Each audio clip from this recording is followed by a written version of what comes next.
هنطلع كده حته ونشوفها استوت ولا ايه. ايوه ده بقى الاختي. بصوا دقي يا دي يا تفصل. استوت تحفه. دوقي يا سوسو. هي الفرخه عامه اهي دايبه خالص. انا خلاص كده الفرخه خلصت معاكم وطلعت جميله بجد. انا اول مره فعلا، بس يا ريت تجربوها مش هتندموا والله، حاجه تحفه بجد. هنشوف بس بقى ايه اللي بالخضار. الخضار استوى ولا نظامه ايه؟ هي كده كده مستويه ايه يعني، خلاص مش مستحله اي حاجه. اهي مستويه جدا. انا قطعت يعتبر اكتر من نصه، مستويه من جوه جدا. وادي الخضار مستوي جميل بجد. انا مش هبطل ان انا اعمل الفراخ دي، جميله جدا جدا جدا. يا ريت تجربوها ونور اعجابكم وتعملوا لي لايكات. متنسوناش بقى في اللايك لايك لايك لايك لايك لايك لخالته. وسلام يا السلام عليكم ورحمه الله وبركاته. ازيكم حبايبي، عاملين ايه؟ احنا النهارده في مطبخ بيت العيله مش عند مرتاج. هنعمل مع بعضنا الفراخ المدفونه بالملح التركيه. احنا هنجربها معاكم اول مره وهنشوف الواقع قدامكم يعني.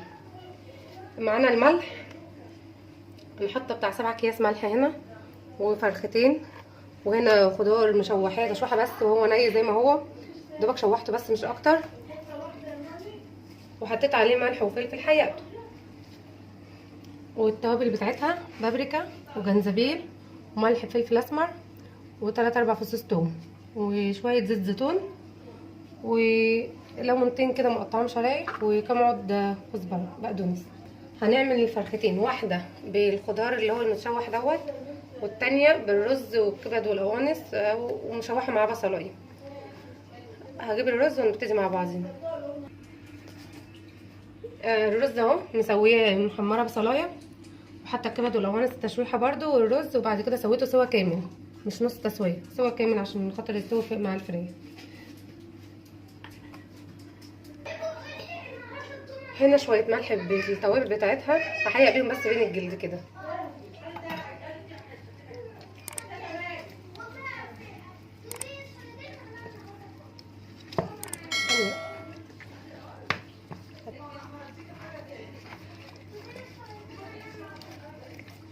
محيقها كويس قوي كده، وبحط فصين توم من جوه،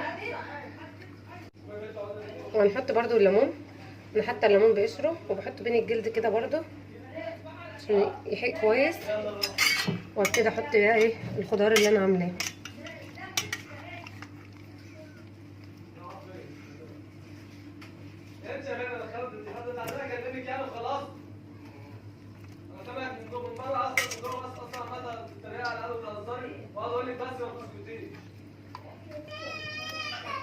انا كده حشيتها تمام كويس قوي معايا، ودخلت الرجل دي هنا وخرمت من الجنب هنا عشان ادخل الرجل التانية كده. بقت الفرخة تمام وجاهزة على الحلقة الأخير. هنعمل التانية نفس النظام بتاع الأولانية. أنا بوسع الجلد كده عشان أنا عايزة أحيق اللحم بتاعها من جوه، بوسعها بإيدي خالص كده، وأجيب التوابل بتاعتي وابتدي أمسح اللحم بتاعها كله من الجناب كده، كلها كده من جوه عشان تبقى حيقة كويس.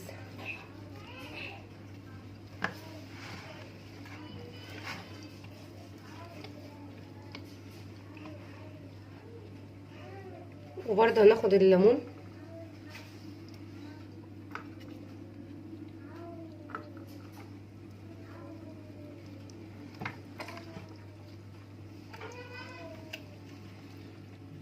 وعقدين البقدونس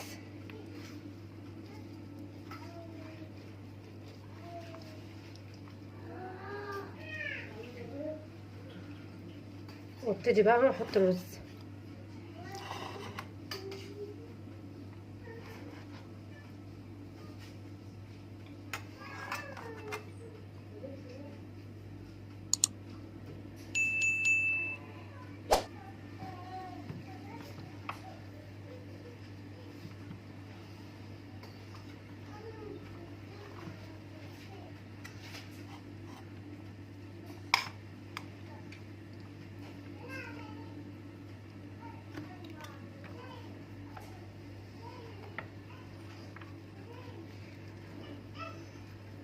ونكتفها برضو زي ما عملنا في التانية. انا دخلت واحدة بس كده، همسك الجلد اللي طالع من هنا ده واخرمه هنا عشان ندخل الرجل التانية. تمام معايا يا بلال. بلال بيعلمني، هو بلال زعلان عشان من ساعة ما بقى بيجي بيت العيلة وما بيقولش اي حاجة خالص، وخالته هي اللي اقتحمت الفيديوهات. يا رب ما اكونش رخمة عليكم. تغير مش رخم. خدوا مني لحظة في الفيديوهات يا جدعان. اخلص بس كده الم الحاجات اللي حواليا وارجع لكم تاني. انا هحط التوابل مع الزيت عشان ادهن بيها الفراخ من بره.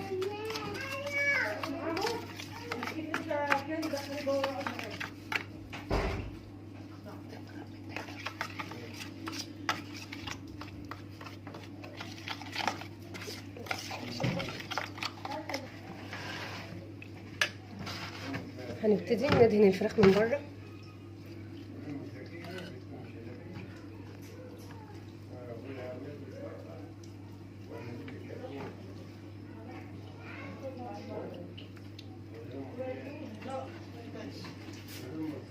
وانا بدهن الفراخ كده علشان خاطر تتحمر وتبقى شكلها مشويه وتبقى كويسه، وفي نفس الوقت تبقى الجلد حقيقي، تبقى حقيقه بره وجوه.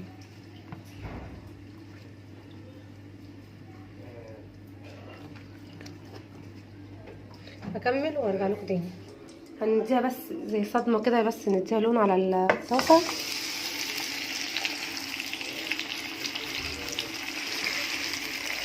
انا عايزاها بس تحمر كده عشان خاطر تبقى محمره مشويه من جوه. هعملها واقلبها على الناحيه التانيه وارجع لكم تاني. اهي الفراخ بعد ما اديناها تشويحه بسم الله ما شاء الله يعني طالعه تحفه. هحط ميه واعجن الملح.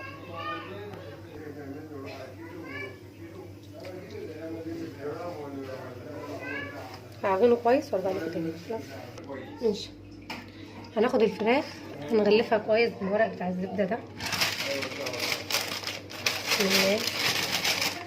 هنغلفها كويس قوي، مش هنخلي ايه منها اي حاجه خالص. طيب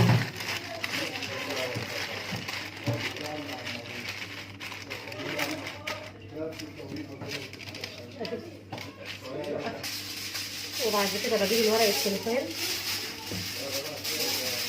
اللي انا عملتها في ورق الزبده دي، بعيد عليه برضو بالسلوفان. بسم الله. نسخنها كويس كده.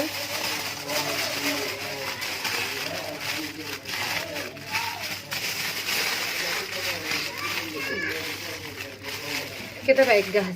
هعمل التانية زيها بالظبط وارجع لكم. كده حطينا طبقه من الملح من تحت، بنحط الفراخ بتاعتنا كده.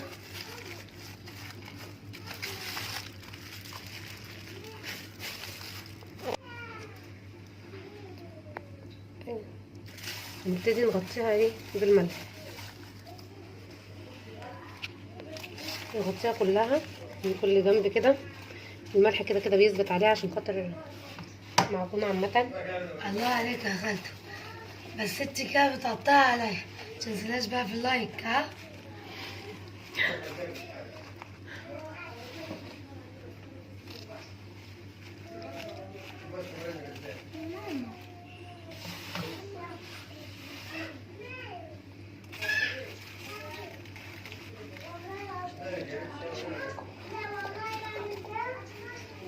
عشان الفيديو ما يطولش عليكم هغطيهم كويس وارجع لكم تاني.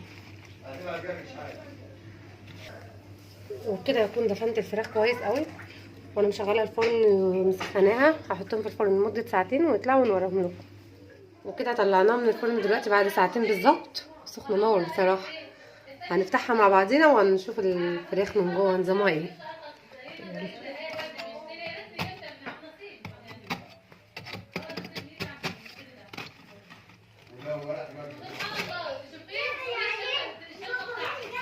بسم الله. سخنة جدا. واو.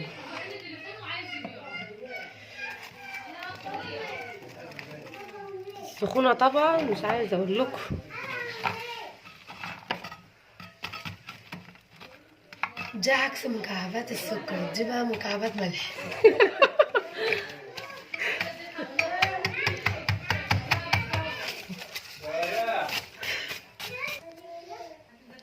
بسم الله الرحمن الرحيم. هنبتدي نفتحها كده. بسم الله.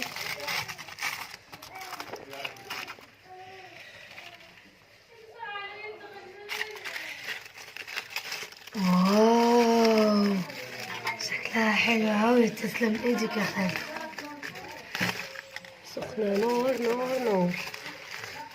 ريحتها جميلة، يا ريت تجربوها ويا رب تعجبكم ان شاء الله في البيت لما جامدة تعملوها. جدا، بس طبعا شايفين البخار عامل ازاي. سخنة سخونة ما حصلتش. مش عارفة اطلعها دلوقتي بصراحة، ريحة خطيرة.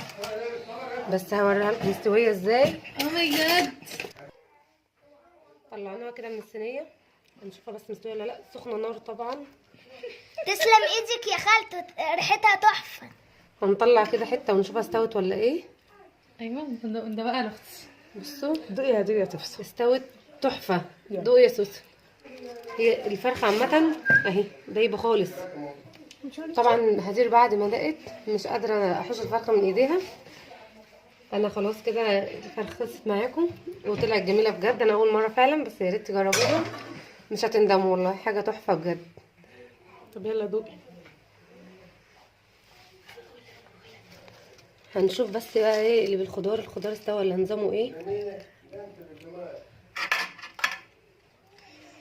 هي كده كده مستويه ايه يعني، خلاص مش مستحيله اي حاجه.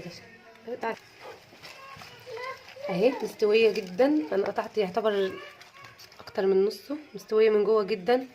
خد الخضار مستوي جميل بجد. انا مش هبطل ان انا اعمل الفراخ دي. جميله جدا جدا جدا. يا ريت تجربوها ونور اعجابكم وتعملوا لي لايكات.